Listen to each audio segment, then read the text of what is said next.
ಎಲ್ಲ ಜಿಹಾದಿಗಳೆಲ್ಲರೂ ಕೂಡ ಎದ್ದು ನಿಂತು ಹಿಂದೂಗಳೆಲ್ಲರೂ ಕೂಡ ಮುಗಿಸಂತ ಕೆಲಸ ಕಾಂಗ್ರೆಸ್ ಸರ್ಕಾರ ಯಾವತ್ತೇ ಒಂದು ಅಧಿಕಾರಕ್ಕೆ ಬರ್ತೀನೋ ಅವತ್ತೆಲ್ಲ ಕೂಡ ಈ ಷಡ್ಯಂತ್ರ ನಡ್ಕೊಂತ ಬಂದಿದೆ. ಜಿಹಾದಿಗಳು ಬಂದಂತ ಟೈಮಲ್ಲಿ ರಾಕ್ಷಸರ ವರ್ತನೆಯನ್ನ ಮಾಡಿ ಹಿಂದೂಗಳನ್ನು ಹತ್ಯೆ ಮಾಡುವಂತ ಕೆಲಸ ಮಾಡ್ತಾ ಇದೆ. ಅದಕ್ಕೋಸ್ಕರವಾಗಿ ಇವತ್ತು ಮಡಿಕೇರಿಯಲ್ಲಿ ಮಾತಾಡುವಂತ ಟೈಮಲ್ಲಿ ನಾನು ಹೇಳಿದೆ, ಇವತ್ತು ಯಾರೊಬ್ಬ ಕಾರ್ಯಕರ್ತರು ಕೂಡ ನೀವು ನೋವನ್ನು ಪಟ್ಟು ಯಾರೋ ಒಬ್ರು ದೌರ್ಜನ್ಯ ಮಾಡ್ತಾರೆ ಅಂದೇಳಿ ಯಾವ ರೀತಿಯಲ್ಲಿ ವಿನಯರ ಆತ್ಮಹತ್ಯೆಯನ್ನು ಮಾಡಿಕೊಂಡ್ರು, ಅಲ್ಲಿದ್ದಂತ ಶಾಸಕರು ಪೋಪಣ್ಣವರು ಅವ್ರ ಒತ್ತಡದಿಂದ ಅವರು ಏನು ವಿನಯ ಆತ್ಮಹತ್ಯೆಯನ್ನು ಮಾಡಿಕೊಂಡ್ರು, ಮುಂದಿನ ದಿನಗಳಲ್ಲಿ ಯಾವೊಬ್ಬ ಕಾರ್ಯಕರ್ತರು ಕೂಡ ನಮ್ಮ ಭಾರತೀಯ ಜನತಾ ಪಾರ್ಟಿ ಕಾರ್ಯಕರ್ತರು ಆತ್ಮಹತ್ಯೆಗಳನ್ನು ಮಾಡ್ಕೋಬಾರ್ದು, ಹೆದರಬಾರ್ದು, ಬೆದರಬಾರ್ದು.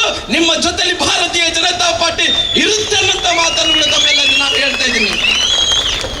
ಅದಕ್ಕೋಸ್ಕರವಾಗಿ ಕಾಂಗ್ರೆಸ್ ಸರ್ಕಾರ ಅಧಿಕಾರಕ್ಕೆ ಬಂದ ನಂತರ ಒಂದು ಕಡೆ ಪೊಲೀಸ್ ಸ್ಟೇಷನ್ ಮೇಲೆಗಳೇ ಕಲ್ಲುಗಳನ್ನು ತೂರ್ತಾ ಇದ್ದಾರ, ಒಂದು ಕಡೆ ಹಿಂದೂ ಕಾರ್ಯಕರ್ತರುಗಳ ಮೇಲೆ ಕೊಲೆ ಮಾಡ್ತಾ ಇದ್ದಾರ, ಒಂದು ರೀತಿ ಎಲ್ಲಾ ರೀತಿಯಲ್ಲೂ ಕೂಡ ನಮ್ಮ ಹಿಂದೂ ಕಾರ್ಯಕರ್ತರ ಮೇಲೆ ಒತ್ತಡವನ್ನು ತಂದು ಆತ್ಮಹತ್ಯೆಗಳನ್ನು ಮಾಡುವಂತ ಕೆಲಸ ಮಾಡ್ತಾ ಇದ್ದಾರೆ ಇವತ್ತು. ಅದಕ್ಕೋಸ್ಕರವಾಗಿ ಮುಂದಿನ ದಿನಗಳಲ್ಲಿ ದೊಡ್ಡ ಮಟ್ಟದ ಹೋರಾಟವನ್ನು ಆಗಬೇಕಾದ್ರಿಗಿನ ನಮ್ಮೆಲ್ಲ ಕಾರ್ಯಕರ್ತರು ನಿಲ್ಲಬೇಕಾಗಿದೆ. ಅದಕ್ಕೋಸ್ಕರವಾಗಿ ರಾಜ್ಯದಲ್ಲಿ ಸಂಪೂರ್ಣವಾಗಿ ಕಾನೂನು ಸುವ್ಯವಸ್ಥೆ ಸಂಪೂರ್ಣವಾಗಿ ನಾಶ ಆಗಿಬಿಟ್ಟಿದೆ, ನೆಲಕ್ಕಚ್ಚು ಆಗಿದೆ. ಎಲ್ಲ ರೀತಿಯಲ್ಲೂ ಕೂಡ ಕಾಂಗ್ರೆಸ್ಗೆ ಪಾಠವನ್ನು ಕಲಿಸಬೇಕಾದ್ರಿಗಿನ ನಮ್ಮ ಕಾರ್ಯಕರ್ತರೆಲ್ಲರೂ ಕೂಡ ಒಂದಾಗಬೇಕಾಗಿದೆ. ಸನ್ಮಾನ್ಯ ವಿಜಯೇಂದ್ರ ಅವರೇ, ಇದೇ ರೀತಿಯಲ್ಲಿ ಒಂದು ಮಂಗಳೂರಿನಲ್ಲಿ ಒಂದು ಕಾರ್ಯಕ್ರಮ ನಡೆಯುವಂತ ಟೈಮಲ್ಲಿ ಇದೇ ರೀತಿಯಲ್ಲಿ ಕಾಂಗ್ರೆಸ್ಸಿನ ಪಕ್ಷ ಒಂದು ಅಧಿಕಾರದಲ್ಲಿ ಇದ್ದಂತ ಟೈಮಲ್ಲಿ ನಮ್ಮ ಕಾರ್ಯಕರ್ತರುಗಳ ಮೇಲೆ ದೌರ್ಜನ್ಯವನ್ನು ಮಾಡಿ ಹಿಂದೂ ಪರ ಸಂಘಟನೆಗಳೆಲ್ಲ ಹೋರಾಟಗಾರರ ಮೇಲೆ ಇವತ್ತು ಕೇಸುಗಳನ್ನು ಮಾಡಿದಂತ ಟೈಮಲ್ಲಿ ಅವತ್ತು ಯಡಿಯೂರಪ್ಪರು ಕುಂತಿದ್ರು. ನಾನೊಂದು ಮಾತನ್ನು ಹೇಳಿದ್ದೆ, ನಮ್ಮ ಸರ್ಕಾರ ಬಂದ ನಂತರ ಹಿಂದೂ ಪರ ಸಂಘಟನೆಗಳು ಮಾಡಿದಂತೆ ಎಲ್ಲ ಹೋರಾಟಗಾರರನ್ನ ಕೇಸ್ ಹಾಕಿದಾರ, RSS ಬಜರಂಗ ದಳದ ಕಾರ್ಯಕರ್ತರ ಮೇಲೆ ಕೇಸ್ ಹಾಕಿದಾರ, ಎಲ್ಲ ಕೇಸುಗಳನ್ನು ತೆಗೆಸ್ತೀನಿ ಅನ್ನೋ ಮಾತನ್ನು ಕೊಟ್ಟಿದ್ದೆ. ಆದ್ರೆ ನಮ್ಮ ತಪ್ಪದಿಂದ ನಮ್ಮ ಹಿಂದೂ ಪರ ಕಾರ್ಯಕರ್ತರ ಮೇಲೆ ಇದ್ದಂತ ಕೇಸ್ಗಳನ್ನು ತೆಗಿಲಿಕ್ಕೆ ಆಗ್ಲಿಲ್ಲ.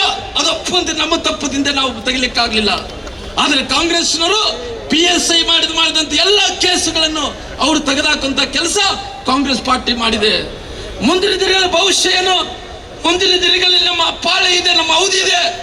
ಅದಕ್ಕೋಸ್ಕರವಾಗಿ ನಮ್ಮ ಸರ್ಕಾರ ಬಂದ ನಂತರ ಒಂದು ಮಾತು ಸ್ಪಷ್ಟನೆಯನ್ನು ಕೊಡ್ರಿ, ಭಗವಂತ ಚಾಮುಂಡೇಶ್ವರಿ ತಾಯಿ ನಿಮಗೆ ಶಕ್ತಿ ಕೊಡ್ತಾಳೆ.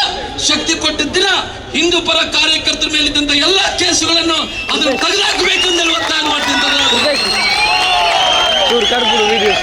ಇವತ್ತು ಗೃಹ ಮಂತ್ರಿಗಳು, ಮುಖ್ಯಮಂತ್ರಿಗಳು ಯಾವುದೇ ರೀತಿಯಲ್ಲಿ ಜನರ ರೆಸ್ಪಾನ್ಸ್ ಅಂತ ಕೆಲಸ ಮಾಡ್ತಾ ಇಲ್ಲ.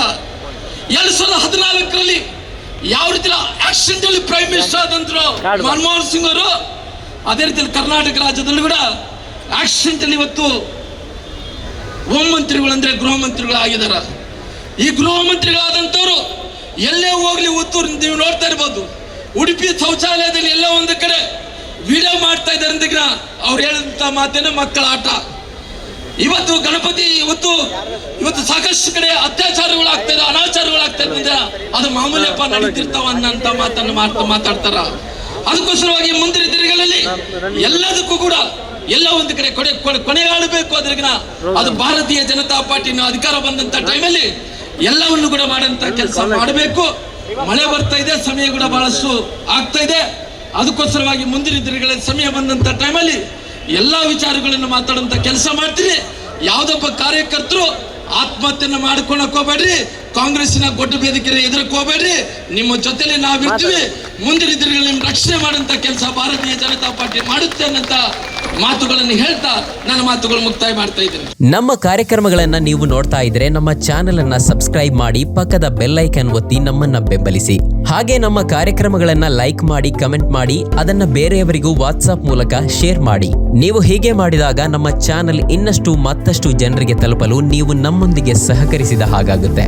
ಇದು ನೀವು ಯಾವುದೇ ಖರ್ಚಿಲ್ಲದೆ ಕೆಲವೇ ಸೆಕೆಂಡುಗಳಲ್ಲಿ ನೀಡಬಹುದಾದ ಸಹಕಾರ. ಧನ್ಯವಾದಗಳು.